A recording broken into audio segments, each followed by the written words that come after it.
Oh, ternyata isu bandara IMIP di Morowali itu untuk angkat si anak emas ke panggung 29 nanti toh. Pantesan aja yang diserang tetap Jokowi. Ternyata buat mengulingkan basis dan kerekatan Jokowi Prabowo. Yang bikin aturan SBY yang disalahin Jokowi Prabowo. Kok makin kesini makin terang banget siapa di balik kegaduhan yang terjadi. Hade pancen koplak cok. Indonesia dan China mengikat komitmen untuk meningkatkan kerjasama di sektor industri dengan total investasi sebesar 28,2 miliar dolar. Perjanjian kerjasama bisnis ini disaksikan langsung oleh Presiden SBY dan Presiden China Xi Jinping. Dalam sambutannya di hadapan 200 delegasi bisnis China dan 800 pengusaha Indonesia, Presiden SBY menyatakan China dan Indonesia merupakan dua negara yang tepat menjalin kerjasama di segala bidang. Karena itu Presiden SBY mengajak China untuk terus meningkatkan investasinya di Indonesia.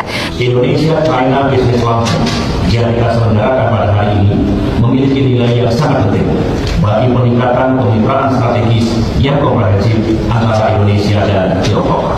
Tadi saya nonton sendiri videonya dan saya katakan memang Pak Jokowi dalam konteks ini korban hoax. Karena videonya mengatakan bahwa Pak Jokowi meresmikan bandara IMIP. Padahal kan tinggal di browsing 23 Desember 2018 memang Pak Jokowi meresmikan bandara Maleo yang sama-sama ada di Morowali. Tapi memang ini itu menurut saya kita harus clearkan dulu bahwa Pak Jokowi meresmikan kawasan IMIP itu iya di 2015. Dan itu yang tersebar videonya ya? Itu yang kemudian orang ada spanduk bahwa Pak Jokowi datang ke kawasan industrial IMIP. Oh betul.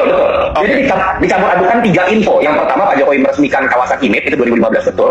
Pak Jokowi juga memang meresmikan yang namanya Bandara Maleo itu 2018 betul. Tapi caption yang dibuat itu seakan-akan Pak Jokowi meresmikan bandara di IMIP. Itu clear. Jadi menurut saya yang harusnya berbenah adalah manajemen pemerintahan Pak Prabowo, baik koordinasi antar menteri ataupun bahkan koordinasi di dalam kementerian teknis yang bersangkutan sehingga kemudian tidak terkena dampaknya kemana-mana dan dia jadi bola liar. Ya paling baik adalah konferensi pers antara Kementerian Pertahanan dan Kementerian Perhubungan. Jangan sampai kelihatan wibawa pemerintahan, bukan pemerintahan, bahkan Presiden Prabowo itu menjadi jelek karena ada seakan-akan perbedaan sikap antar dua kementerian, bahkan antara menteri dengan wakil menteri. Itu catatan khusus. Jadi sorry dalam konteks ini saya kasihan dengan Pak Jokowi, tidak ada kaitannya dan ke bawah-bawah. Ini benar-benar hoax kalau menurut saya.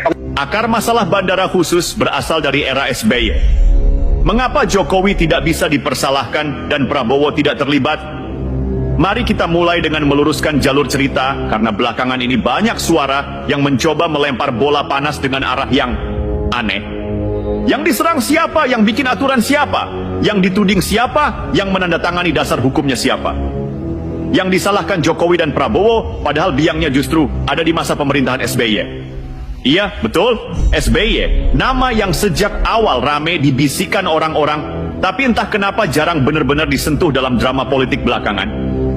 Dan lucunya lagi, aktor yang sekarang paling cerewet soal bandara swasta ini adalah orang yang dulu ikut menikmati empuknya jabatan